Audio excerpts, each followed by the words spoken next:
दोस्तों हमें किसी भी स्टॉक के साथ में या फिर किसी भी ट्रेडिंग सिस्टम के साथ में या फिर किसी भी चीज़ के साथ में जब हम ट्रेडिंग स्पेशली कर रहे हैं तब किसी भी स्टॉक में या फिर जहाँ प्रॉफिट हुआ उसमें या फिर जहाँ लॉस हुआ उसमें इमोशनली अटैच नहीं होना है।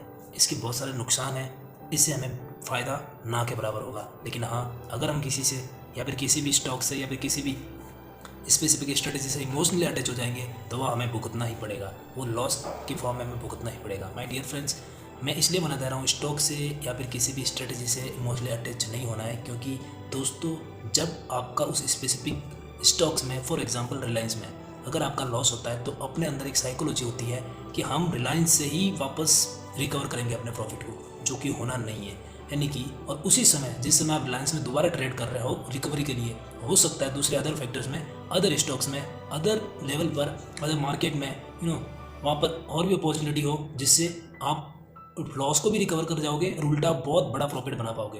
तो हमें किसी भी स्टॉक्स के साथ में इमोशनली अटैच नहीं होना है। दोस्तों ये चीज़ बिगिनर स्पेशली ध्यान रखें, क्योंकि एडवांस ट्रेडर तो इन चीज़ों को भुगत करके आज एडवांस बन चुके हैं और उन्होंने अपने साइकोलॉजी लेवल को इस तरह से आगे बढ़ा दिया है कि वो अभी चाहकर भी किसी भी चीज़ से इमोशनली अटैच नहीं हो सकते। वो उनके साथ अगर लॉस हो गया तो वो एक बार के लिए रुक जाएंगे और कुछ दिन बाद में ट्रेड करेंगे। और हम बिगिनर जो है नॉर्मली क्या करते हैं, किसी स्टॉक्स में लॉस हो गया तो हम उस लॉस को ही पकड़े रहते हैं और उस स्पेसिफिक स्टॉक में ही हम ट्रेड करते रहते हैं, जिसकी वजह से हमें क्या होता है, बहुत बड़ा लॉस हो जाता है और ज़्यादा लॉस हो जाता है। हमें per day 3 stop loss final करने हैं। एक स्टॉप लॉस हिट गया कोई बात नहीं, दूसरा स्टॉप लॉस हो गया, लेकिन हाँ एक बात ध्यान रखना, हर स्टॉप लॉस में रिस्क टू रिवार्ड जो है हमेशा ज़्यादा होना चाहिए।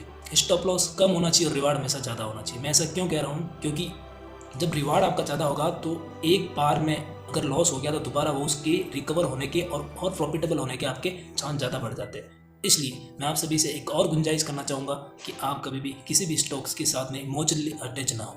Thank you very much.